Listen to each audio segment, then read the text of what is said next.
இந்த எபிசோடு உங்களுக்காக வழங்கப்படுகிறது திருஷ்டி ஆப், உங்களுக்கும் உங்கள் குடும்பத்தினருக்குமான ஜோதிட செயலி. வணக்கம் மக்களே, welcome to the show journey with Ananya but and it's presented by Swan Studios. இன்னைக்கு நம்ம கூட ஒரு மாசி பவர் பேக்ட் பர்சனாலிட்டி இருக்காங்க. யாருன்னு பார்த்தா Sai Deena sir, the amazing soul, the kick boxer Deena sir. Welcome to the show sir. Thank you madam. Kick பாக்ஸர்லாம் கிடையாது madam, வெறும் சாதாரண ஆள் தான். கிக் விடுவாங்க, நான் வாங்கி பாக்ஸ் வாங்கி ஓடி போய் விடுவேன். ஒரு சாதாரண பாக்ஸ். கிக் பாக்ஸர்லாம் கிடையாது, கிக் விடுவாங்க, ஹீரோலாம் கிக் பண்ணுவாங்க, நான் அந்த பாக்ஸை வாங்கின்னு அப்படியே போய் விழுந்துடணும். அவ்வளோதான். நீங்க ரொம்ப தப்பா நீங்க ஜட்ஜ் பண்றீங்க. டம்மி பீஸ் பாபா நம்ம பாத்தீங்கல்ல, இப்படிதான் சூப்பர் ஃபன்னியா இருக்கும் நம்மளோட. அடி வாங்குறது உங்களுக்கு ஃபன்னியா இருக்குதா? வேற லெவல் மேடம் இல்லைங்களா? நடந்துங்க. நானும் ஒரு நாள் ஹீரோ ஆயிட்டு எல்லாரும் கிக் விடுறோம் மேடம். அப்படியா? ஓகே, சரி, நாங்க பாக்குறோம். யார் பாக்குறது? நான் நினைச்சா அது ரொம்ப முக்கியமாச்சா. Welcome to the show sir. Thank you madam, ரொம்ப சந்தோஷம். உங்களை சந்திச்சதுல வெறும் குரல் மட்டும் தான் கேட்டு இருந்தது. இப்ப என்னடா நேராவே பாக்குறேன். அந்த குரலா இது, இவங்களா அவங்க. ரொம்ப சூப்பர், கரெக்ட், நல்லா இருக்கு, ரொம்ப சூப்பர் மேடம். வாழ்த்துக்கள். காட்டுமல்லி பாட்டு சூப்பரா இருந்துச்சு. சார் மியூசிக்ல வேற லெவல். வாழ்த்துக்கள். ரொம்ப ரொம்ப நன்றி சார். தேங்க்யூ. கணேஷ் சாரும் விஜயாண்டினி சாரும் என்னை தூக்கிட்டு போயிட்டு திமிர் பிடிச்சோன்னு ஒரு படம் பண்றாங்க. அந்த படத்துல நான் கிடையாது வில்லன், மீச பத்மான்றது வந்து ஒரு படம் நடிக்க போறேன்னா இந்த டைலாக் அப்படின்னு கொடுத்துட்டாங்கன்னா அன்னைக்கு ஒரு 5 நிமிஷத்துக்கு வரைக்கும் எனக்கு ஒரு பதட்டம் இருந்துகிட்டே இருக்கும். அந்த ஃபர்ஸ்ட் டைம் நான் நடிக்கும் போது என்ன பயம் இருந்துச்சு, அது இப்போ வரைக்கும். நேற்று போய் நடிச்சுட்டு வந்த படத்துல கூட இருந்துச்சு. ஸ்டண்ட்ல போனா திலீப் சுப்ராயன், அவர் வந்து அவர் கூட எப்பெல்லாம் நடிக்கணும்னா அன்னைக்கெல்லாம் வந்து நான் 5ஆம் கிளாஸ் ஸ்டூடெண்ட் மாதிரி. ஒவ்வொரு படம் பண்ணும் போதும் என்னை வந்து இந்த பையன் ஒரு வயசுல பெரியவர் வளர்ந்துட்டாரு அப்படிலாம் கிடையாது. அந்த ஆசானுக்கான அந்த மாதிரி வச்சு எல்லாரும் முன்னாடி வச்சு கிழிச்சுட்டு தான் அனுப்புவார், கிளாஸ் பண்ணுவார். அந்த மாதிரியான. ஸோ என்னை சுற்றி இருங்க எல்லாருமே வந்து சூப்பர், என்னை அடுத்த கட்டத்துக்கு கொண்டு போகணும் எல்லாருமே. Making every guest feel special. Our gifting partners, ILA. Gifting partner, Zero, a multi-vendor e-commerce platform. தந்தானேனா தந்தானேனா தந்தானேனா. சார், நீங்க முதல்ல சைன் போர்டு ஆர்டிஸ்டா இருந்தீங்க, அப்புறம் ரயில்வேஸ்ல ஒர்க் பண்ணீங்க, அதுக்கப்புறம் தான் நீங்க சினிமாக்கு வந்தீங்களா? இல்லை, நான் ரயில்வேஸ்ல ஒர்க் பண்ணல. ரயில்வேஸ்க்காக வேலைக்கு ட்ரை பண்ணேன். ஆக்சுவலி வந்து நான் வந்து நான் சின்ன வயசுலேருந்து ஒரு சைன் போர்டு ஆர்டிஸ்ட். நான் நல்லா படம்லாம் வரைவேன், விளம்பரங்கள்லாம் எழுதுவேன். அப்புறம் அதில் கவனம் இருந்தது. அதுக்கப்புறம் வந்து இந்த டிஜிட்டல் உள்ளே வந்த உடனே அது கொஞ்சம் ஆஃப் ஆச்சு. அப்போது அதில் வேலை இல்லை அப்படின்னு தெரிஞ்சுட்டு நான் என்ன பண்ணேன், பாடி பில்டிங்கில் ரொம்ப இன்ட்ரெஸ்ட்டாக அப்பயே பாடி பில்டிங்லாம் பண்ணிட்டு இருந்தேன். ஸோ ரயில்வேல வேலை கிடைக்கும் அப்படின்ட்டு mister Tamil Nadu, mister Chennai, all India federation medalist அதெல்லாம் மெடல் பண்ணேன். அப்படியே போச்சு.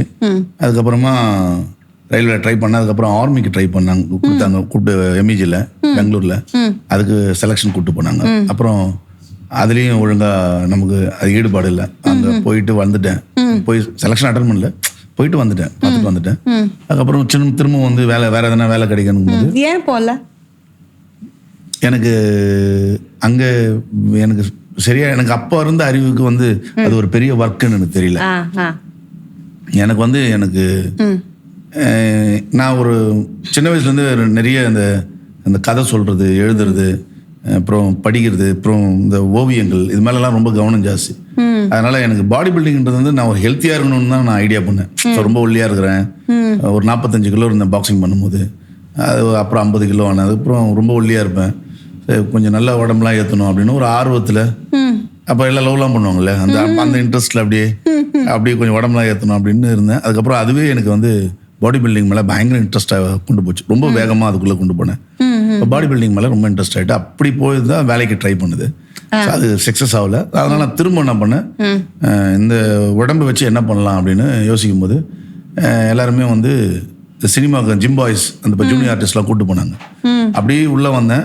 அப்புறம் உள்ளே வந்த பிறகு தான் தெரிஞ்சது, இல்லை இதெல்லாம் நம்ம வேலை கிடையாது, நமக்கு வேலை வந்து நடிக்கிறது, எழுதுறது, படிக்கிறது. இப்படிங்கும் போது நம்ம ஓவியம் ஆல்ரெடி இதெல்லாம் அப்போ அந்த கலை சார்ந்து நமக்கு சிந்தனை ஆயிடுச்சு. அப்புறம் அப்படியே அசிஸ்டன்ட் டைரக்டர் கூட அப்படியே வேலை செஞ்சுட்டு அப்படியே சினிமா மேலே ரொம்ப காதலாகி அவ்வளோதான். வீட்டில் சப்போர்ட் இருந்துச்சா? வீட்டில் யாருமே இல்லை. சப்போர்ட் எப்படி இருக்கும்? வீட்டில் அம்மா மட்டும்தான். 2007 இறந்துட்டாங்க. நான் வளரும்போது நான் சினிமாக்கெல்லாம் கொஞ்சம் நான் ரொம்ப வறுமையில் இருந்தேன். வரும்போது அம்மா இறந்துட்டாங்க. வீட்டில் எல்லாம் பெரியவங்க எல்லாமே மேரேஜ் ஆகிட்டு எல்லாருமே வெளியே போயிட்டேன். நான் கடைசி பையன், 9வது பையன். ஸோ அதனால் அம்மா கூட மட்டும் நான் தனியாக இருந்தேன். அப்புறம் அம்மா என்னை விட்டு இறந்துட்டாங்க.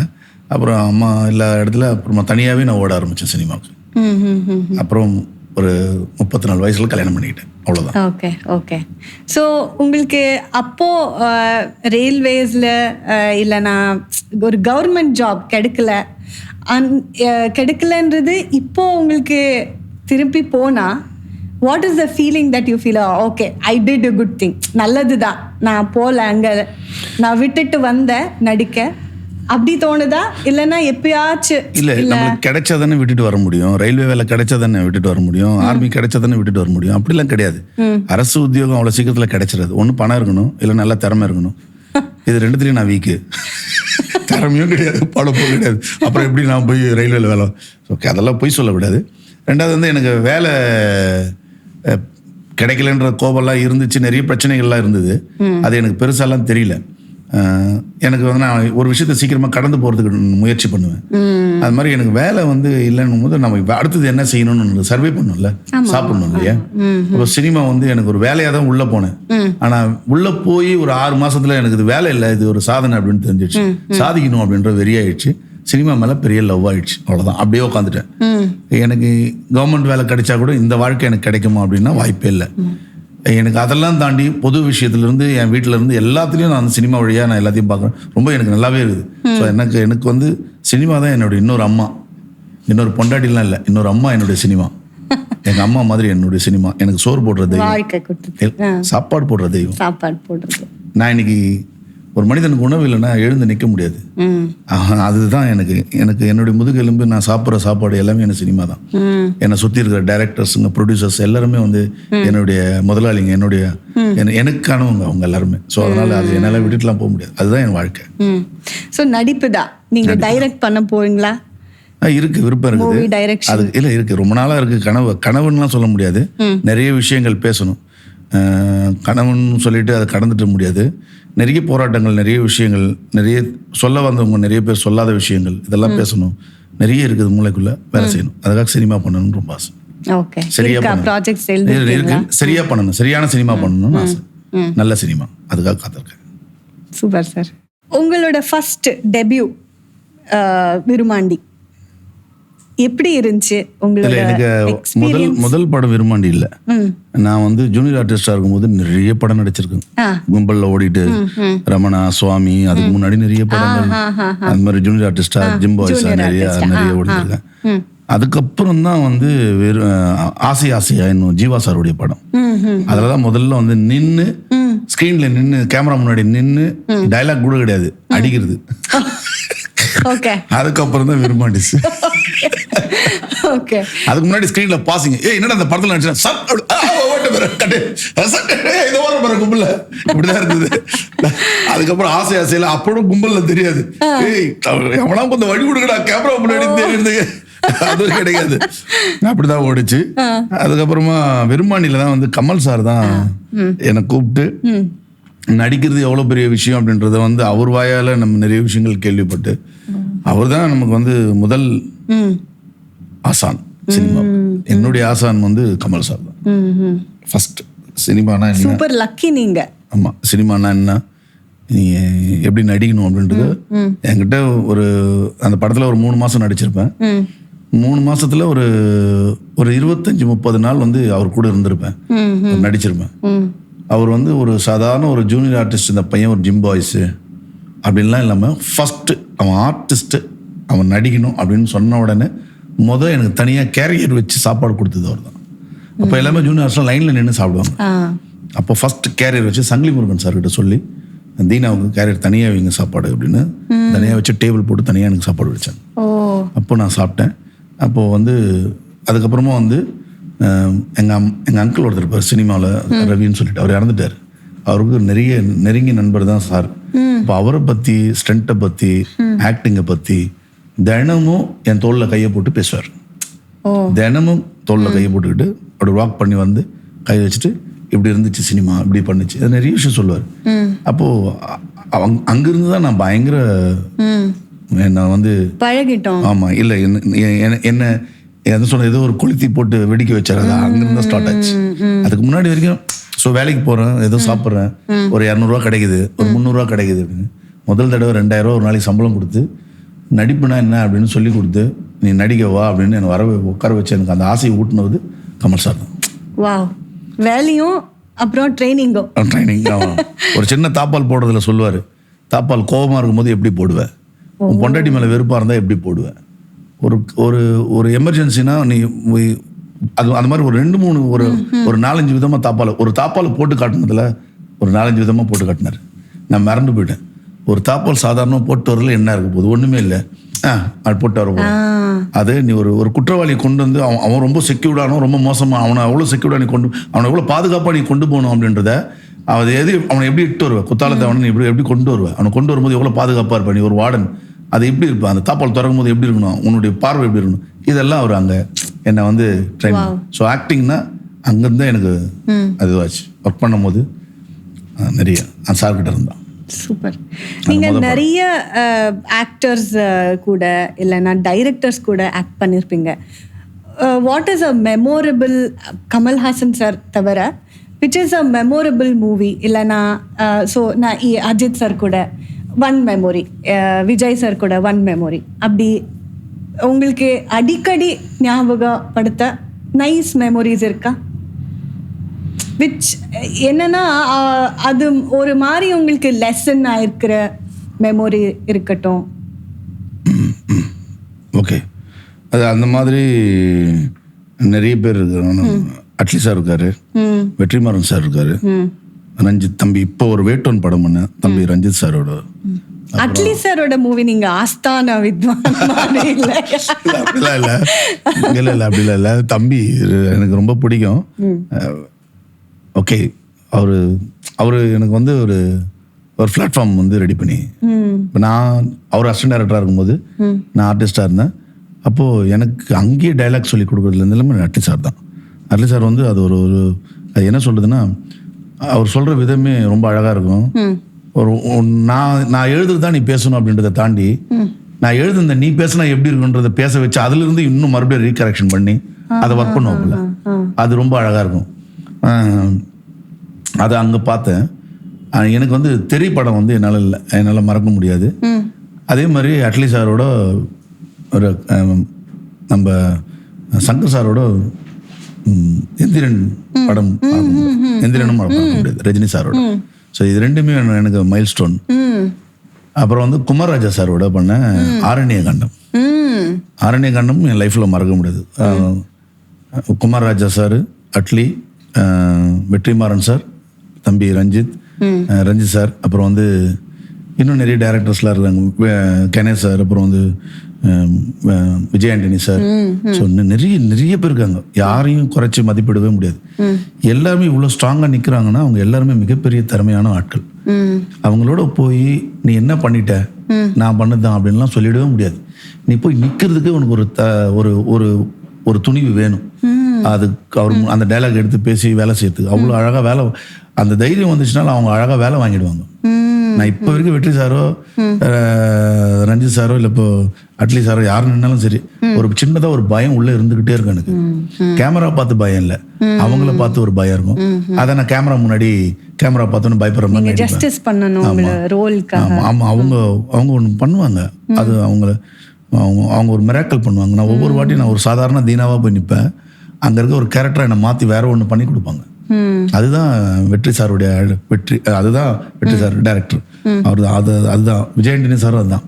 நான் ஒரு சாதாரண ஒரு சின்ன கேரக்டராக பண்ணியிருந்தேன், என்ன இவன் சூப்பராக நடிப்பான் அப்படின்னு கணேஷ் சாரும் விஜய் ஆண்டனி சாரும் என்னை தூக்கிட்டு போயிட்டு திமிர் பிடிச்சோன்னு ஒரு படம் பண்ணுறாங்க. அந்த படத்தில் நான் கிடையாது வில்லன், மீச பத்மான்றது வந்து டேனியல் பாலாஜி சார் தான் நடிக்க வேண்டியது. அவர் தான் கமிட் ஆனாரு, அவர் தான் எல்லாமே பண்ணது, என்ன நடந்ததுலாம் தெரியாது. ஏன்னா அந்த ஆளுக்கு மீசை ஆண்டி பாலாஜி அண்ணனுக்கு மீசை பெருசாக இருக்கும், எனக்கு மீசையே இருக்காது. ஒட்டி தான் வைக்கணும். அவர் பர்ஃபார்மன்ஸ்லாம் பின்னுவாப்புல அவர்கிட்ட. ஆனால் என்னை பண்ண முடியும்னு சொல்லி பண்ண வச்சு எனக்கு வந்து ஒரு வாய்ப்பை ஏற்படுத்தி கொடுத்து என்னை என் லைஃப்பை இன்னொரு இடத்துக்கு கொண்டு போனது விஜயாண்டனி சாரும் கணேஷ் சாரும். அதுவும் ஒரு டர்னிங் பாயிண்ட். அடுத்த இடத்துக்கு கொண்டு போடும். ஒரு முழு நீள படத்துக்கான ஒரு பெரிய ரோலை வந்து எனக்கு இது பண்ணி கொடுத்தது. அதே அந்த இடத்த வந்து டேனியல் சாரும் வந்து என்கிட்ட சொன்னார், தினா அந்த டைலாக்லாம் இப்படி இருக்கும், இப்படி பேசு, நான் பண்ணலன்றதாக நீ பேசாமலாம் இருந்துடாத, நல்லா பண்ணு. அவர் இப்போ எல்லாம் இறந்துட்டாரு. அவர் எனக்கு நிறைய ஐடியாலாம் கொடுத்தாரு, நீ பண்ண நல்லா நடி, நான் பண்ண ரோலு அப்படின்றதுக்காக யோசிச்சிடாத, நீ பண்ண தரமாக இருக்கும், வேற ஒன்று இருக்கும், நீ பண்ணு அப்படின்னு எனக்கு வந்து சப்போர்ட் பண்ணார். மறக்கவே முடியாது டேனியல் என்ன. இந்த நேரத்தில் ஒரு நன்றி சொல்லணும். அதே மாதிரி அட்லி சாரும் அப்படிதான், வெற்றி சாரும் அப்படிதான், தம்பி லோகேஷும் அப்படிதான். மாணவர் படம் பண்ணும்போதும் சொல்றாரு லோகேஷ் சார், இதில் ஒரு 4 கேரக்டர் தானே மெயின் கேரக்டர், நீ என்ன பண்ணுறது எனக்கு தெரிலண்ணா, இது ஒரு கேரக்டர் இருக்குண்ணா, ஒரு சைலண்ட்டாக ஒன்று பண்ணணும்னா நீ பண்ணணா அப்படின்னாப்புல. அந்த சைலண்ட்ன்ற வார்த்தை மட்டும் மைண்டில் ஏறிடுச்சு. டைலாகே கிடையாது, சிரிக்க கூட மாட்டேன், சைலண்டாகவே இருந்து எல்லாமே பண்ணுவேன். அது அவ்வளோ இம்பேக்டாக இருந்துச்சு. அது டைரக்டரும் கையில் தான் இருக்குது. நான் இங்கே வளர்ந்து உட்காந்துருக்கிறேன்னா இங்கே இருக்க அத்தனை டைரக்டருக்கும் நான் பொறுப்பானுவேன், நான் கடமைப்பட்டிருக்கேன். அவங்க தான் என்னை வந்து இங்கே கொண்டு வந்து வச்சது. Amazing sir. அவங்க இல்லைன்னா நான் இல்லை. ஸோ அவங்க தான் கிரேட், எல்லா டைரக்டர்ஸும். ஸோ அவங்க கிரேட். அவங்களுடைய சிந்தனை தான் என் வாழ்க்கையை வந்து இந்த அளவுக்கு கொண்டு போய் வெளிச்சமாக்கியிருக்கு. அவங்களுடைய சிந்தனை தான். ஸோ கடைசி வரைக்கும், லாஸ்ட் எண்ட் வரைக்கும், என்னுடைய டெத் வரைக்கும், என் உயிர் போகிற வரைக்கும் நான் அவங்களை நினச்சிக்கிட்டே இருக்கணும். எல்லாமே மெமரிஸ் தான், இவ்வளோ அழகான மெமரிஸ். இன்னும் இது பெருசு இது சின்னதெல்லாம் சொல்லவே முடியாது. குமாரராஜா சார்லாம் வேற லெவல். அவர் டைலாகாக இருக்கட்டும், ஒர்க்காக இருக்கட்டும், வினோத் சார் வந்து கேமராமேன், அவருடைய ஒர்க்காக இருக்கட்டும் வேற லெவல். இங்கே இந்த பக்கம் வந்தாலும் அட்லி சாரும் சரி, இந்த பக்கம் விஷ்ணுவும் சரி, பின்னி எடுப்பாங்க. இந்த பக்கம் போனாலும் எல்லாருமே யாருக்கும் சலிச்சவும் கிடையாது. பயமாக இருக்கும். பெரிய ஜாம்பவான், பெரிய அந்த இடத்தினுடைய ராஜா, அந்த இடத்தினுடைய அரசன் பெருசாக இருப்பாங்க. அங்கே போய் நடிக்கிறது ஒரு பெரிய, ஒவ்வொரு நாளும் அவங்க முன்னாடி நிற்கும் போது அமீர் சாராக இருக்கட்டும் ஒரு பயம் இருந்துக்கிட்டே இருக்கும். அமீர் சார்லாம் நின்ட்டார்னா வெளியே சொல்ல மாட்டேன், பேஸ் மட்டும் ஆடினே இருக்கும். டைலாக்ல படிச்சுட்டு போயிட்டு மறந்துடுவேன், எல்லா டைலாகும் மறந்துடுவேன். ஐயோ வின்சென்ட் அண்ணன் கேட்பேன், என்னன்னா டைலாக் டே டேக்கு போது டைலாக் என்னாலும் கேட்குறீடா, டே பாவி ஒன்பது போகுதுடா, அப்படி இப்படி டக்குன்னு வந்துடும். அந்த பயத்துல வந்துடும். அப்புறம் பேசிடுவோம். வெற்றி சார் அப்படிதான் ஏதாவது ஒன்று சொல்லிட்டு என்ன சொல்லு, இன்ஜின் ஸ்டார்ட் ஆகலதினான்னு ஒரு ஐயோ, அது ஒரு பயம் இருந்துட்டு. ஸோ அவங்க ஒவ்வொரு நாளும் அவங்களோட பண்ணும் போதெல்லாம், இந்த டைரக்டர்ஸ் நான் சொன்ன எல்லா டைரக்டர்ஸ் கூட பண்ணும் போதெல்லாம், அவங்க பெரிய டைரக்டர் இல்லை, சின்ன டைரக்டர் வந்து பண்ணும் போதும் எனக்கு அன்னைக்கு எக்ஸாம் தான். எந்த ஒரு டைரக்ஷன், ஒரு படம் நடிக்க போறேன்னா இந்த டைலாக் அப்படின்னு கொடுத்துட்டாங்கன்னா அன்னைக்கு ஒரு 5 நிமிஷத்துக்கு வரைக்கும் எனக்கு ஒரு பதட்டம் இருந்துகிட்டே இருக்கும். அந்த ஃபர்ஸ்ட் டைம் நான் நடிக்கும் போது என்ன பயம் இருந்துச்சோ அது இப்போ வரைக்கும், நேற்று போய் நடிச்சுட்டு அந்த படத்துல கூட இருந்துச்சு எனக்கு. அந்த ஆள் என்ன சொல்லுவாரு, நம்ம டைலாக் சரியா பேசிட்டோமா, ஏதாவது தப்பா இருக்குதா, முடிக்கிறதுக்கு முன்னாடி கட் சொல்லிட்டா போலையே, எப்படி கேட்குறது, எல்லாருங்கிறாங்களே அசிங்கமா இருக்குமே, போயிட்டு பொறுமையாக காதில் கேட்கலாம், காதில் கேட்டால் நீலாம் அவ்வளோ பெரிய ஆளான்னு கேட்டுருவானா, இப்படிலாம் பயந்துக்கினே இருப்பேன். அப்புறம் அவர் மேலேருந்து ஒரு சின்னதாக ஒரு மெல்லிய ஒரு புன்னகையோட ஒரு ஒன்று போகலாம்னா, அப்பா கொடுத்து வச்சா சாமிடா நீ மறுபடியும் போயிடுவேன், அப்படிதான் கொண்டு போவாங்க. அதே மாதிரி ஸ்டண்ட்டில் போனால் திலீப் சுப்ராயன், அவர் வந்து அவர் கூட எப்போல்லாம் நடிக்கணும்னா அன்னைக்கெல்லாம் வந்து நான் 5ஆம் கிளாஸ் ஸ்டூடெண்ட் மாதிரி என்னை பிடிச்சி வாங்குன்னு வாங்க போல, நீ என்ன நடிகிற என்ன பண்ற, ஃப்ரேம் இவ்வளவுதான் வச்சிருக்கிற, எங்க தலை இப்படி போகுது, இல்ல மாஸ்டர் கரெக்டா ஹை ஸ்பீட்ல போகுது, 200 ஃப்ரேம் கரெக்டா போ அப்படின்னு. சரி மாஸ்டர். எல்லா மாஸ்டரை விட திலீப் மாஸ்டர் தான் வந்து என்னை கரெக்ட் பண்ணின்னு பாரு. ஒவ்வொரு படம் பண்ணும் போதும் என்னை வந்து இந்த பையன் ஒரு வயசுல பெரியவர் வளர்ந்துட்டாரு அப்படிலாம் கிடையாது. அந்த ஆசானுக்கான இந்த மாதிரி வச்சு எல்லாரும் முன்னாடி வச்சு கிழிச்சிட்டு தான் அனுப்புவார், கிளாஸ் பண்ணுவார், அந்த மாதிரியானவர். ஸோ என்னை சுற்றி இருக்குங்க எல்லாருமே வந்து சூப்பர், என்னை அடுத்த கட்டத்துக்கு கொண்டு போனவங்க எல்லாருமே. அமேசிங். சார், உங்களுக்கு வில்லன் கேரக்டர், இந்த நெகட்டிவிஷ் கேரக்டர் தவிர பாசிட்டிவ் கேரக்டர் பண்ண ஆசையா இருக்கா? உங்களுக்கு இந்த வளையல் போடுறதை தவிர வேற எதனா பெரிய வளையல் வாங்கி கொடுத்தா உங்களுக்கு ஆசையா இருக்காதா?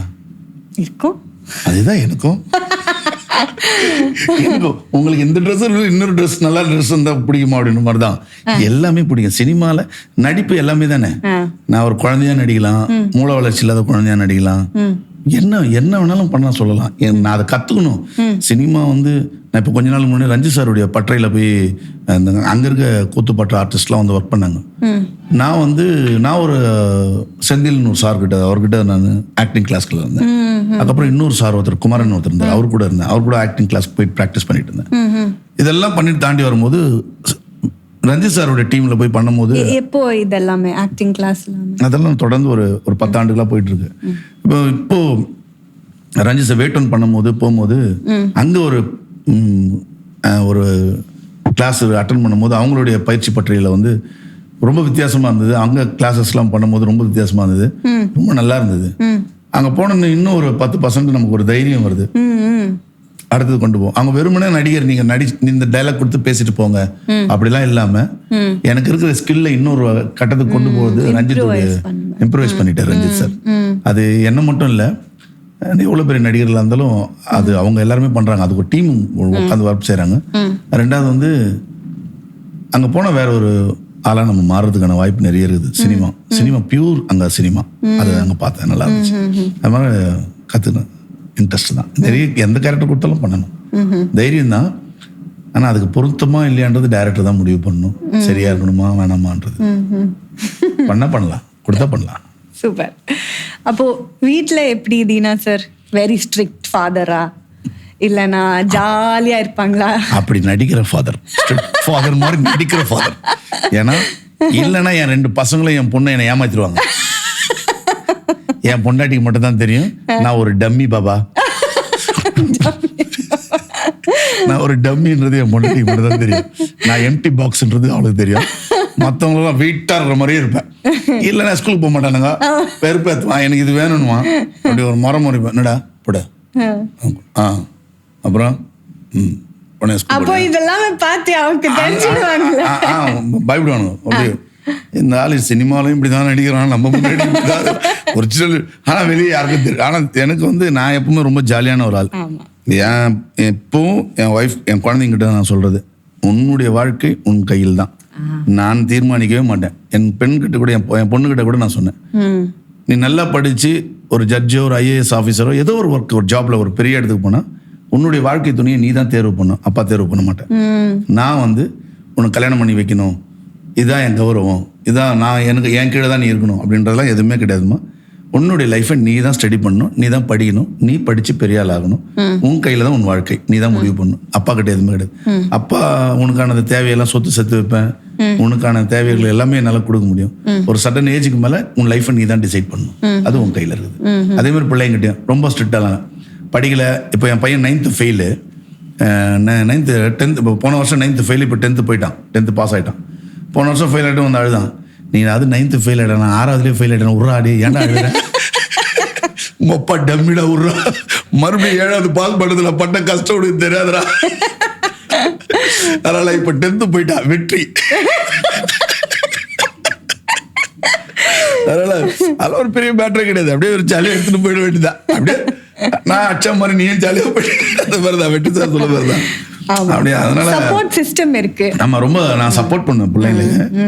ஆனா ஒழுக்கமா இல்லைன்னா நான் ரொம்ப கோவக்காரன் ஆயிடுவேன்னு தெரியும். ஒழுக்கமா இருக்கணும். வீட்டுல வந்து ரொம்ப நீ வந்து உனக்கு ஒரு பொறுப்பு இருக்குது வீட்டுல பிள்ளைங்கிட்ட. எனக்கு வந்து வயசாயிடுச்சு, அதுக்கப்புறம் இந்த குடும்பத்தை தீர்மானிக்கிற சக்தியா நீ மாறணும். இது குடும்பத்தை மட்டும் இல்ல, ஒட்டுமொத்த உன்னை சார்ந்திருக்கிற மக்களுக்காக நீ போராடக்கூடிய ஒரு ஆளா மாறணும். அதுக்கு என் பிள்ளைகிட்ட தினமும் ரெஸ்பான்சிபிலிட்டி இருக்கணும். அது நான் தினமும் சொல்லுவேன், நீ வந்து உன்னுடைய பொறுப்பு நிறைய இருக்குது, அதுக்காக நீ படிச்சே ஆகணும், படி, வேற ஒண்ணும் கிடையாது. இந்த வயசுல ஜாலியா படி, உன்னை டிஸ்டர்ப்லாம் பண்ண மாட்டேன், அது டைம் எடுத்து படி, எவ்வளவு வேணாலும் படி, அது வரைக்கும் நான் உழைக்க தயாராகிறேன், படிச்சு ஜெயிச்சிரு. படிச்சு நீ படிச்சா மட்டும்தான் இங்க இருக்கிற மக்களுக்கான வேலைகளை செய்ய முடியும். ஏன்னா நான் வந்து ரொம்ப ஒடுக்கப்பட்ட இடத்துல இருந்து கீழே இருக்கிறேன் எனக்கு ரொம்ப. அதனால என்னை சார்ந்திருக்கிற மக்களுக்கும் சரி, எனக்கு அப்புறமா அங்க இருக்கிற மக்களும் சரி, படிக்கணும், மேலே வரணும் அப்படின்றது ஒரு எண்ணம் இருந்துகிட்டே இருக்கும். நான் படிக்கல, இப்போ நான் படிக்கிறதுக்கான வேலைகளை நான் ஆரம்பிக்கணும். நான் மட்டும் சம்பாதிச்சிட்டேன், சாப்பிட்டுட்டேன் போனா, என் பிள்ளைகள் மட்டும் கொடுத்துட்டு போனா அது மிகப்பெரிய சுயநலம். அதை சார்ந்திருக்கிற மக்களும் படிக்கணும், மேலே போகணும், அவங்களுக்கான வேலைகளையும் நம்ம செய்யணும். அது எனக்கு மட்டும் அந்த பொறுப்பு வரக்கூடாது, அடுத்த என் பிள்ளைக்கு கடத்தி கொடுக்கணும். அதுதான் சமூக பொறுப்பு. அது சாதி பொறுப்பு கிடையாது, சமூக பொறுப்பு. அதனால பிள்ளைங்களை வந்து கரெக்டாக வழிநடத்து. உங்க பசங்க உங்ககிட்ட கேட்பாங்களா, நீ ஏன் ஹீரோவா நடிக்கல, எப்பவும் வில்லனா இருக்கிற? அவனுக்கு மட்டும் தான் தெரியும் எங்க அப்பா ஹீரோவா இருக்கிறதுனால நாங்க எவ்வளவு சித்திரவதைப்படுறோம் அப்படின்னு. நான் வீட்டுல ஹீரோவா இருக்கிறதுனால தான் அவனுக்கு உதவாக்கிட்டு இந்த ஆள் போய் ஹீரோலாம் நடிச்சு எல்லாம் போட போதும், அவன் இங்கே இருக்கிட்ட விட்டு நாங்களே அனுபவிச்சு வெளியே போயில ஹீரோவா நடிக்கிறது.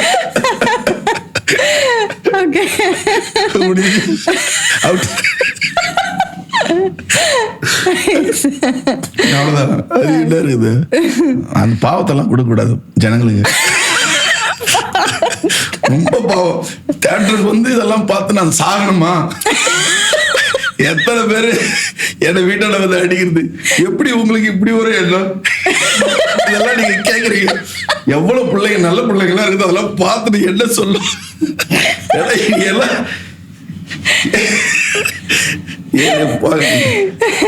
என் முன்னாடியே என்ன ஹீரோ பெரிய விஷயம். Okay, amazing. Super sir. அப்போ வீட்ல ஃபேமிலி ஃபங்க்ஷன்ஸ்ல நீங்க இருப்பீங்களா? இல்லை வீட்டில் ஃபேமிலி ஃபங்க்ஷனில் முதல்ல இருக்கவே மாட்டேன். ஏன்னா என் தொழில் அந்த மாதிரி தொழில். வீட்டில் எந்த ஃபங்க்ஷன் இருந்தாலும் என் ஃப்ரெண்டுங்க ஃபங்க்ஷனாக இருக்கட்டும், வீட்டு ஃபங்க்ஷனாக இருக்கட்டும், ஸோ உறவினர்கள் யார் எதுலேயும் நான் இருக்க மாட்டேன், மேக்ஸிமம் இருக்க மாட்டேன். ரொம்ப கஷ்டம். இப்போ என்னுடைய வீடு புதுமனை புது விழாவுக்கு கூட காலையில் ஃபோன் பண்ணி 5 மணி நைட்டு 10 மணிக்கு ஃபோன் பண்ணி நாளைக்கு காலையில் 5 மணிக்கு ஃப்ளைட்டு ஹைதராபாத் ஷூட் அப்படின்னாங்க. காலையில் எல்லாரும் ஜனங்க வந்துகிட்டே இருக்காங்க, எப்படி போக முடியும்? அப்புறம் எவ்வளோ கன்வின்ஸ் பண்ணி பார்த்தா அப்புறம் கடைசியில் அந்த படம் விட வேண்டியதாக இருக்குது. என் லைஃப்லேயே நான் விட்ட படம் அதுதான், பவன் கல்யாண் சார் படம் விட்டுட்டேன். ஸோ ரொம்ப இன்னைக்கு வரைக்கும் ரொம்ப கஷ்டப்படுறேன். 4 வருஷமா ரொம்ப மன வருத்தத்திலே இருக்கிறேன். சார் வந்து கூப்பிட்டு நம்ம போக முடியாமல் போயிடுச்சு. இது வழியாகவே சாருக்கு ஒரு தேங்க்ஸும் ஒரு சாரியும் சொல்லிடணும் பவன் கல்யாண் சாருக்கு. ஸோ ஒரு நல்ல கேரக்டர். எனக்கு அன்னைக்கு எல்லாரும் வராங்க அப்படின்றதுக்காக என்னால் அந்த விழாவிலேருந்து வெளியே போக முடியல. ரொம்ப கஷ்டமாக இருந்தது. வேற வழி இல்லை. நிறைய ஃபங்க்ஷன் அந்த மாதிரி மிஸ் பண்ணியிருக்கேன். என்னுடைய அண்ணன் பையனுடைய கல்யாணம், நிறைய ஃபங்க்ஷன்ஸ் வீட்டில் இருந்து வெளியே போக முடியாது. என்னுடைய மாமனார் இறந்துட்டாரு. அவருடைய டெத்துக்கு போக முடியாமல் ஷூட்டில் முத்தையாவுடைய படத்தில் நின்றுட்டேன். அதெல்லாம் இன்னைக்கு வரைக்கும் அந்த வருத்தலாம் இருக்குது. இப்படி நிறைய படங்கள், நிறைய படம் வந்து நம்ம வேலை எப்படி இருக்குன்னு தெரியாது இல்லையா, ஃபங்க்ஷன்ஸ்ல. ஆனால் சும்மா இருக்க நேரத்தில் வீட்டில் ஃப்ரெண்ட்ஸுங்களோட ஒரு பிள்ளைங்களோட ஒரு அமகலம் தான். அவனுங்க எல்லாருமே என் கூட தான் இருப்பான். என் வீட்டில் மொத்தம் ஒரு 10-16 பேருக்கு மேலே இருக்காங்க. எல்லாருமே வந்து சித்தி பசங்க, மச்சான் பசங்க எல்லாருமே இருக்காங்க, அக்கா பசங்க எல்லாருக்குமே வந்து எதாவது வேணும்னா எல்லாம் என்கிட்ட தான் கேட்பாங்க. எல்லாருக்கும் வேணும்னா நான் அவங்களுக்கு பொறுத்த வரைக்கும் நான் ஒரு காமெடி பீஸு. இங்க வச்சுக்கிற மாதிரி வில்லன் மூஞ்செல்லாம் அங்க வச்சுக்க முடியாது. கலாய்ப்பான். லக்ஷன் தவுலுன்னு ஒருத்தர் இருப்பான். அவன் என்னை வச்சு செய்யற மாதிரி யாரும் என்ன செய்ய முடியாது. சிக்குன்னு ஒருத்தர் இருப்பான். அவனுக்கு பேரே சிக்கு. அவன் என்ன கலாய்ப்பான் பாரு, அப்படி கலாய்ப்பான். அதை விட மோசம் என் பையன் இன்னொருத்தான் தெல்லியன்னு, அவன் கவுண்டர் பண்ணினே இருப்பான். இப்படி நிறைய பேர் இருக்கானுங்க வீட்டுல. எல்லாம் ஒரு வழி பண்ணுவானுங்க எல்லாருமே. வீடியோ ரொம்ப சந்தோஷமா இருக்கான். அவனுங்க கூட அக்கா பையன் தருண் ஒருத்தர் இருக்கான், அக்கா பேரன் ஒருத்தன். இப்படி அவன் நிறைய பிள்ளைங்க இருக்காங்க. அவங்களோட எல்லாம் டைம் பாஸ் ஆகும். அவங்களோட தான் இருப்பேன். நிறைய கதையெல்லாம் சொல்லிட்டு கரெக்டா பண்ணிட்டு வந்துட்டான். அந்த ஆளு நீதி கதையெல்லாம் சொல்லிருப்பான். அடி இந்த ஆளு போக சொல்றாங்க இருந்து அப்படின்னு ரொம்ப கலைப்பட பயங்கரமா அவன் ஜாலியா இருக்கான். அவனு கூட. உங்களுக்கு நடிப்புக்கு தவிர என்ன பண்ணுவீங்க?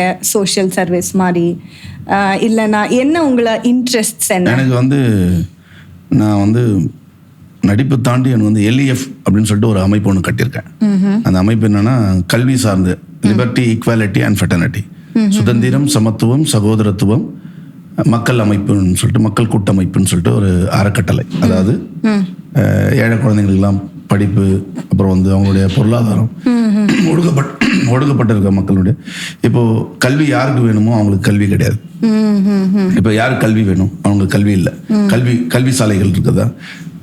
மிகப்பெரிய சாதியவாதி கட்டியும் மதவாதத்துக்கிட்டையும் இனவாதம் பேசுறவங்க கிட்டையும் தான் இன்னைக்கு கல்வி சாலைகள் இருக்கு.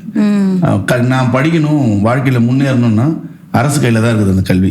அப்போ அந்த மக்களுக்கான கல்வி சாலைகள், அந்த மக்களுக்கான கல்விக்கூடங்கள் எங்குமே கிடையாது. அரசு கிட்ட தான் அவங்க போய் நிக்கணும். அப்போ பார்த்தீங்கன்னா இன்னைக்கு எல்லாருமே சொல்றாங்க சர்டிஃபிகேட்ல ஜாதி இருக்குது. இங்க நிறைய ஸ்கூல் பேர்லயே ஜாதி இருக்குது. நீங்கள் பார்த்தீங்கன்னா 90% விழுக்காடு வந்து ஸ்கூல் பேரில் தான் சாதியே இருக்குது. சாதி பேர்லேயே ஸ்கூல் நிறைய இருக்குது, மத பேரில் இருக்குது, எல்லாமே இருக்குது. ஸோ எல்லாமே ஏதோ ஒன்று நோக்கு முன்னேற்றத்துக்காக ஓடுறாங்க. ஆனால் இந்த மக்களுக்கு கல்வி சாலைகள் கிடையாது, பொருளாதார சிந்தனை கிடையாது, தினக்கூலிகள் நிறைய பேர் ஒரு நாளைக்கு 1000 ரூபாய் கிடைச்சா போதுன்றாங்க. அப்போ அந்த மக்களை பொருளாதாரத்தில் உயர்த்தணும், அவங்களுக்கான பொருளாதாரத்தை அவங்க பொருளாதாரத்தில் உயர்ந்து மேலே வரணும். அப்போ ஒன்றா பொருளாதார சிந்தனை வந்து அவங்களுக்கு உயர்வாக இருக்கணும், அவங்களோட சுயமாக தொழில் செய்யணும். அதுக்கு முதலீடுகளை நாம் வந்து உருவாக்கி கொடுக்கணும். அப்போ எனக்கு வந்து முதலீடு எங்கள் வீட்டிலேருந்து கொடுப்பாங்களா அப்படின்னா எங்கள் வீட்டில் யாருமே இல்லை, நானாக உருவாக்கிக்கணும். அப்போ எனக்கு ஒரு அமைப்பு இருந்து அவங்க எனக்கு ஒரு உதவி செஞ்சாங்கன்னா, இப்போ என்ன ஒன்றும் இல்லை, இப்போ நாம் எங்கள் ஏரியாவில் இருக்க எங்கே போவாங்கன்னா கையில் ஒரு 1/4 பவுன் நகை வச்சுருந்தாங்கன்னா திரும்பி ஒரு சைடு கிட்ட வச்சுட்டு அந்த காசு எடுத்து ஒரு வியாபாரம் பண்ணுவாங்க, ஒரு கஷ்டத்துக்கு போவாங்க, ஒரு பேங்க்குக்கு போகிற அளவுக்கு அவங்களுக்கு ஒரு கல்வி ரீதியான இது. அப்போது இந்த மக்களுடைய பொருளாதாரத்தை மிகப்பெரிய அளவில் வந்தவங்க நிறைய பேர் எடுத்துக்கிட்டாங்க. அப்போது அடுத்தது நான் பார்த்தா இப்போ இன்றைக்கி வந்து எஃபிட்டா என்னென்ன கம்பெனி ஒரு பேங்க் மகளிர் சுய உதவி குழு அது இதுன்னு வருது, அவனோட உழைப்பை சுரண்டுறாங்க. அப்போ அந்த உழைப்பெல்லாம் சுரண்டுறவங்க கிட்ட இருந்து காப்பாற்றணும்ல, அதுக்கு நாங்களே ஒரு அமைப்பை கட்டி அவங்களுக்கு பொருளாதாரத்தை உருவாக்கணும்.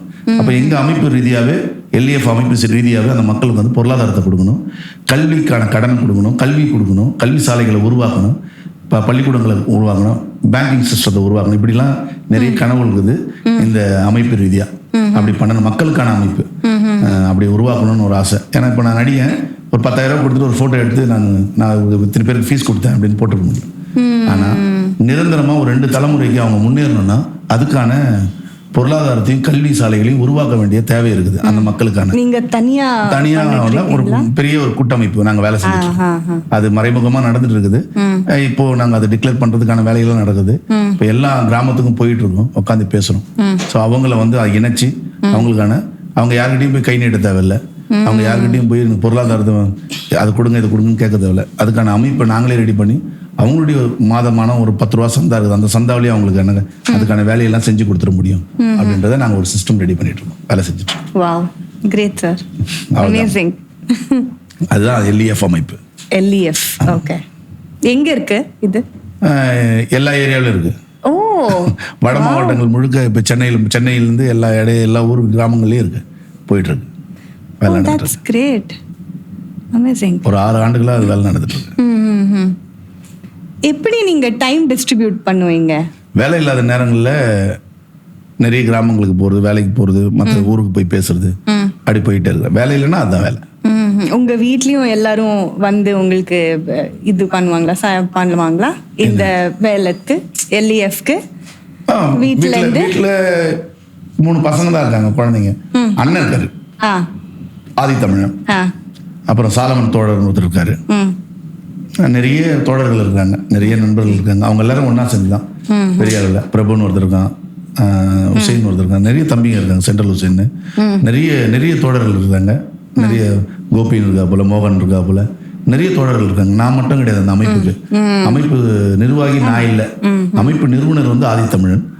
நாங்கள் வந்து வேலை செய்கிற தொழிலாளிகள், அந்த மக்களை போய் சந்திக்கிற ஆட்கள் நாங்கள் அத்தனை பேருமே. இப்போ ஒரு காருக்கு முன்னாடி இருக்கிற ஹெட்லைட் மாதிரி நான் அந்த ரூட் காட்டிட்டு போயிட்டே இருக்கிறவங்க. அது மாதிரி எல்லாருக்கும் ஒரு வேலை இருக்குது, எல்லாரும் வேலை செய்யலாம். நான் மட்டும் இல்லை, என்னை அவங்கள சார்ந்து தான் நான் இருக்கிறேன், அவங்க தான் எல்லாமே.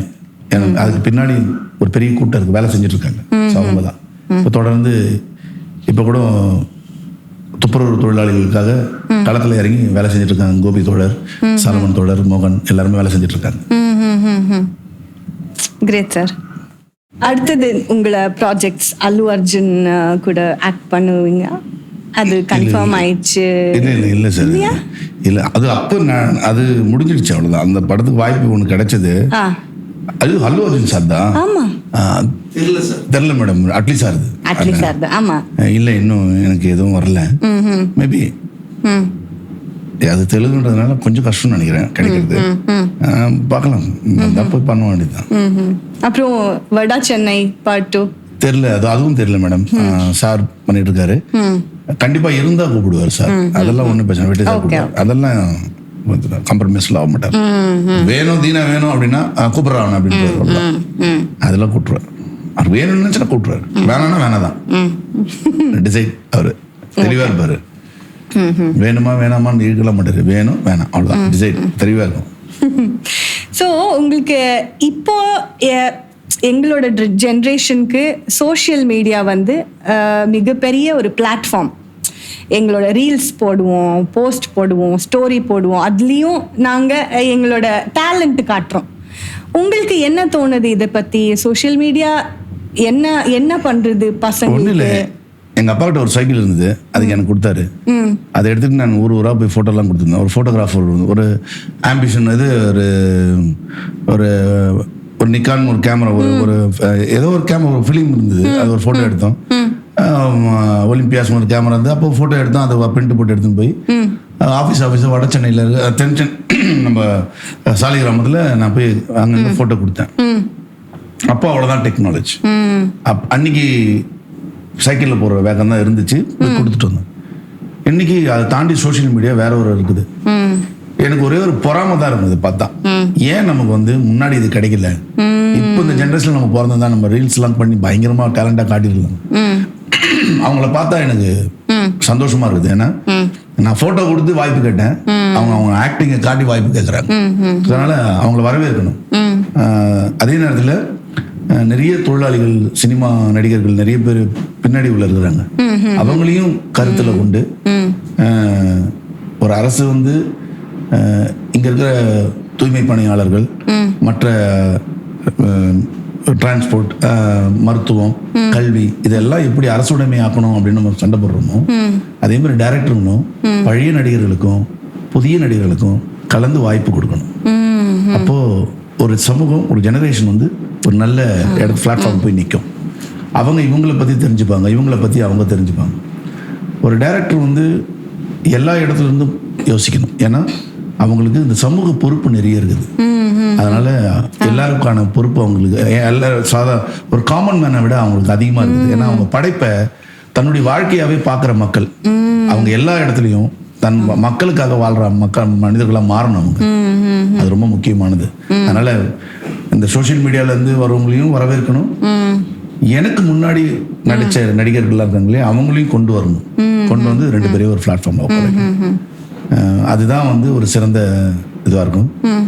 அவங்களுக்கும் ஒரு 2 ரூபா கிடைச்சா அன்னைக்கு ஒரு வருமானம். எனக்கு இன்னைக்கு ஒரு 1000 ரூபா இருந்தால் போதும் அப்படின்ற ஒரு வாழ்க்கை இருக்குல்ல, அது ரொம்ப சாதாரண வாழ்க்கையே கிடையாது, ரொம்ப கடினமான வாழ்க்கை. ரொம்ப நிறைய நடிகர்கள் பின்னாடி இருக்காங்க. அவங்களெல்லாம் மறுபடியும் ரீகால் பண்ணணும். அவங்கள எல்லாரையும் கொண்டு வரணும். பின்னாடி இருக்கிற துணை நடிகர்கள் எல்லாரையும் கொண்டு வரணும்.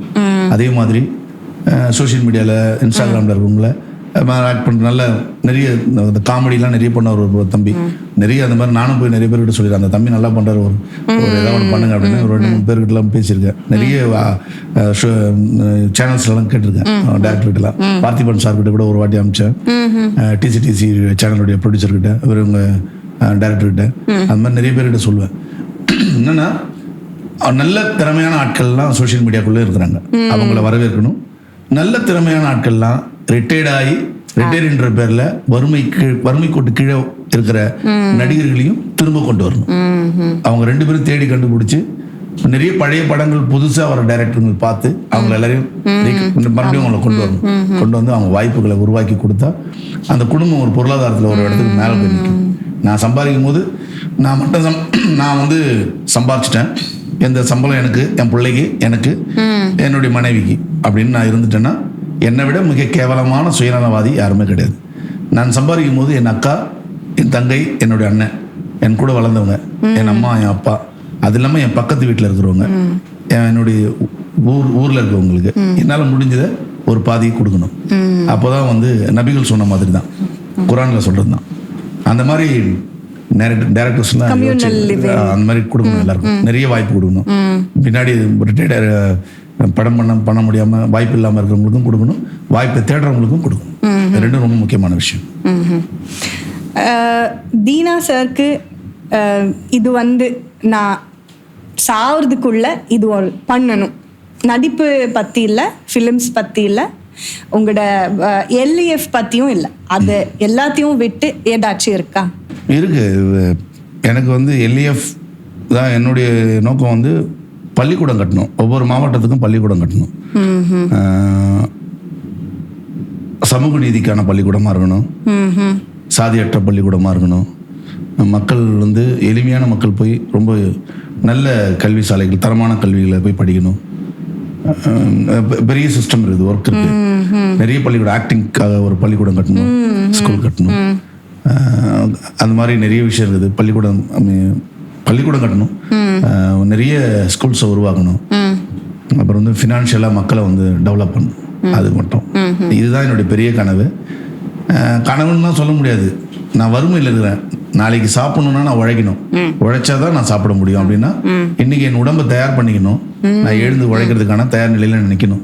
அதுக்காக நான் தயாரா இருக்கிறேன். அது கனவுலாம் கிடையாது. என் தேவை என்னுடைய மக்களுக்கு, அதாவது ஒடுக்கப்பட்டிருக்க மக்களுக்காக தேவை இது. சாதியற்ற மக்களுக்கு, வறுமை கோட்டு கிழக்கிற அத்தனை மக்களுக்கும் தேவையான ஒரு பள்ளிக்கூடமா மாற்றணும். அப்படி ஒரு கட்டமைப்பை உருவாக்கணும். அது மிக விரைவில் உருவாகணும். அதுதான் என்னுடைய கனவு. கனவுலாம் சொல்ல முடியாது. அது ரொம்ப முக்கியமான ஒரு விஷயம். அது முடிச்சு அதுதான் வேற ஒண்ணுமே கிடையாது. பெருசா ஒண்ணுமே இல்லை. இது இருந்தா போதும், வேற ஒண்ணும் தேவையில்லை. வேற ஒண்ணுமே தேவையில்லை. இவ்வளவுதான், இது போதும். இது மட்டும் நான் உருவாக்கி வச்சிட்டோம்னா, நாங்க ஒரு பெரிய டீம் ஒர்க் பண்ணிட்டு இருக்கோம். அது சரியா இப்போ அகரம் ஃபவுண்டேஷன் செஞ்சது இல்லையா, அந்த மாதிரி இல்லாம அதை விட இன்னும் வேகமா அடித்தட்டு மக்கள் கிட்ட போய் சேரணும், வேலை செய்யணும். அவங்களுடைய ஒருவால அது சொல்ல, அது எப்படி சொல்லுவாங்கன்னா, என்னுடைய ஓட்டுல என்னுடைய ஆட்சி. நான் என்ன நினைச்சேன், என்ன கிடைக்கணும்னு நினைச்சனோ, நான் ஓட்டு போட்டு எனக்கு கிடைச்சதுன்னு சொன்னாங்கல்ல, அது இது வரைக்கும் யாரும் ஓட்டு போட்டு கிடைக்கல. ஆமா, அது மாதிரி அவங்களுடைய காசுல அவங்களுக்கான பள்ளிக்கூடங்கள், அவங்களுக்கான பேங்கிங் சிஸ்டம்ஸ்லாம் அவங்களுக்கு உருவாக்கி கொடுக்கணும் அந்த மக்களுக்கு. அந்த மாதிரி ஒரு அரசியலுக்கு வருவீங்க? அரசியல்லாம் கிடையாது, இது வந்து மக்கள் அரசியல் தான். ஆனா மக்களை முதல் வழி நடத்தணும். அவங்கள வந்து சரியா அவங்களை கொண்டு வந்து சேர்க்கணும். அவங்களுக்கு வந்து அது புரிய வைக்கணும். அதுதான் வேலை செஞ்சுட்டு இருக்கோம். அதுல ஆக்டிங் வந்து என்னுடைய பெரிய கனவுலாம் ஒண்ணுமே கிடையாது. எனக்கு பசிக்குது, நான் வேலைக்கு போறேன், சாப்பிட்றேன். அதுப்போ எனக்கு ஒரு வேலை செய்யற இடத்துல வேலை கத்துக்கணும், வேலை கத்துக்கிறேன், அவ்வளவுதான். அதை கனவுலாம் ஒன்றும் கிடையாது. ஆக்டிங்கிறது ஒரு பெரிய கனவு. நான் போயிட்டு ஹாலிவுட்ல போய் நடிக்க போறேன், எனக்கு வாய்ப்பு வந்தால் ஹாலிவுட்ல போய் நடிக்க போறேன். எனக்கு வந்து அவார்டு அது இது அதெல்லாம் ஒண்ணுமே கிடையாது.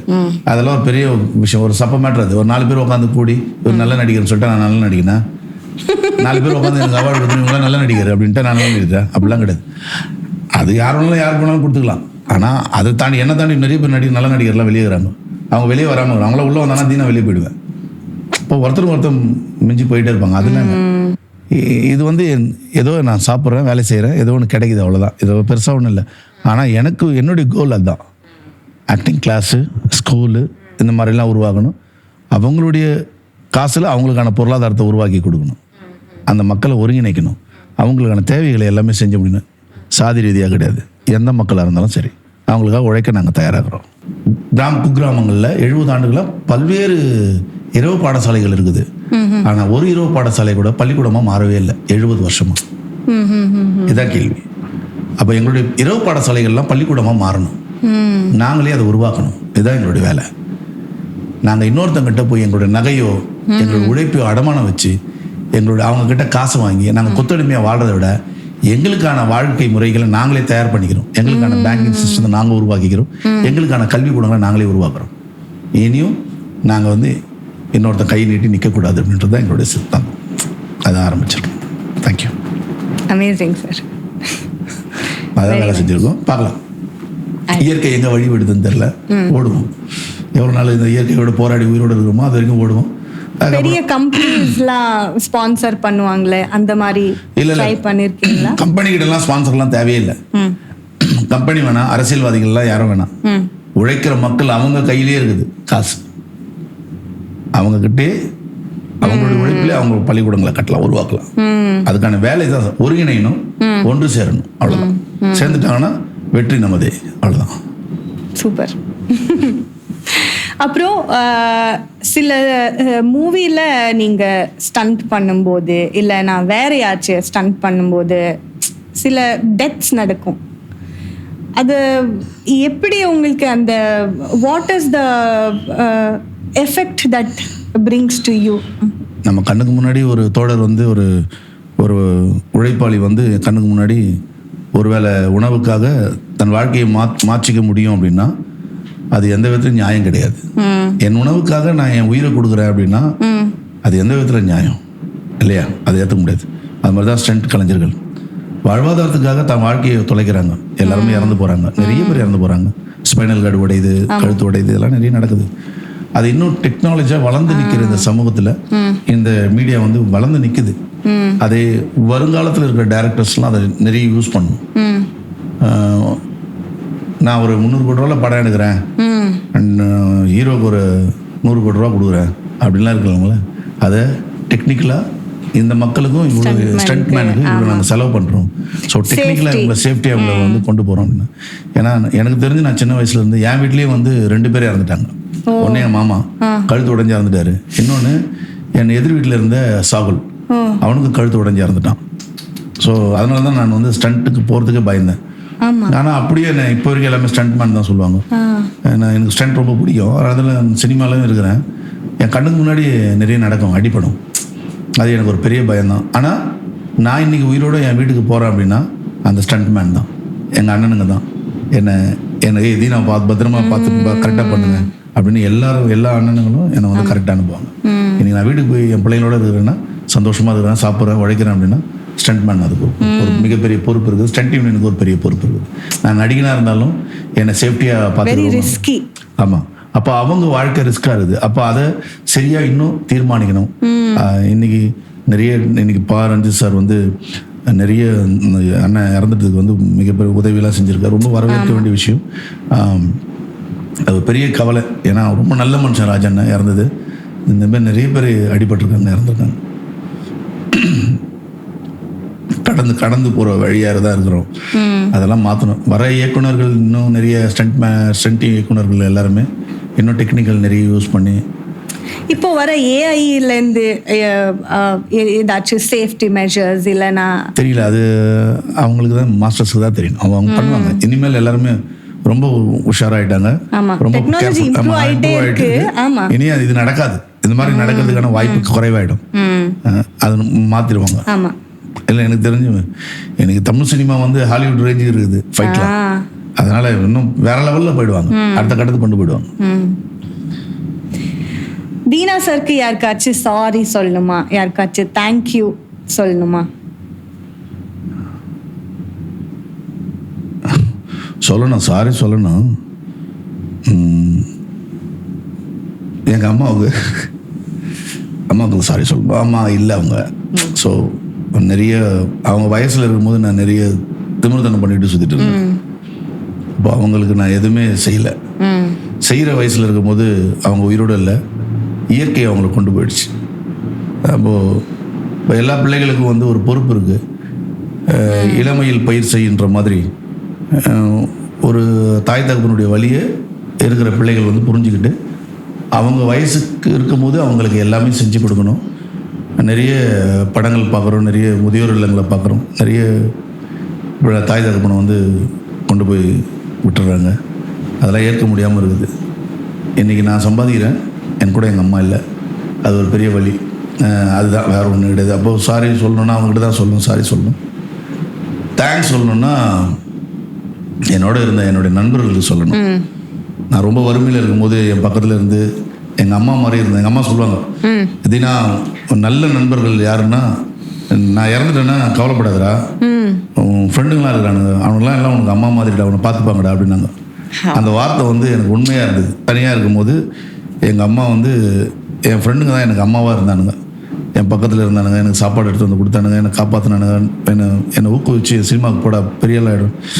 இன்றைக்கி இங்கே உட்காந்து இந்த மைக்கில் பேசிட்டு இருக்கேன்னா என் நண்பர்கள் தான். அந்த நண்பர்கள் அத்தனை பேருமே என்னுடைய நன்றி.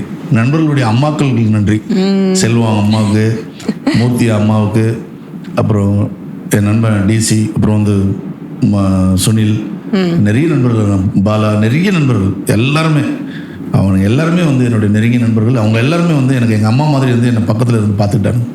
இல்லைன்னா நான் இவ்வளோ தூரம் சினிமாவுக்கு ட்ராவல் பண்ணி வந்திருக்க மாட்டேன்.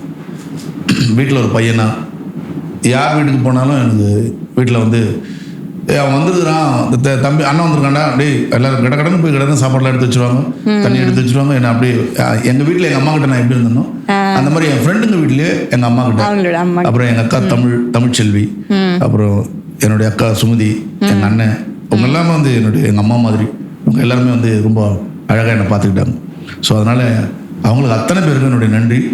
அப்புறம் குறிப்பாக டைரக்டர்ஸ், நான் இந்த அளவுக்கு வளர்ந்து நிற்கிறதுக்கு என்னுடைய டைரக்டர்ஸுக்கு அத்தனை பேருக்கும், அட்லி சாராக இருக்கட்டும், குமாராஜா சாராக இருக்கட்டும், வெற்றி சாராக இருக்கட்டும், அமீர் சாராக இருக்கட்டும், ரஞ்சித் சாராக இருக்கட்டும், லோகேஷ் சாராக இருக்கட்டும், நம்ம அண்ணன் விஜய் ஆண்டனி சாராக இருக்கட்டும், எல்லாருக்கும் என்னோட நன்றி. ஏன்னா அவங்க எல்லாருமே இல்லைன்னா நான் இந்த அளவுக்கு இந்த பிளாட்ஃபார்மில் நான் நிற்கிறதுக்கான வாய்ப்பு ரொம்ப குறைவு.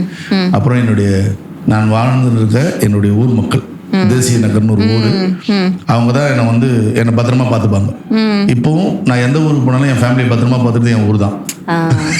எனக்கு எதானாலும் என் பக்கத்தில் நிற்கிறதும் அவங்க தான். ஸோ என் ஊர் தேசிய நகர், அந்த ஊர் தான் என்னை என் பக்கத்தில் இருக்கிறவங்க எல்லாருமே என்னை பார்த்துப்பாங்க. ஸோ எல்லாருக்கும் நன்றி. Super sir, amazing. தேங்க்யூ.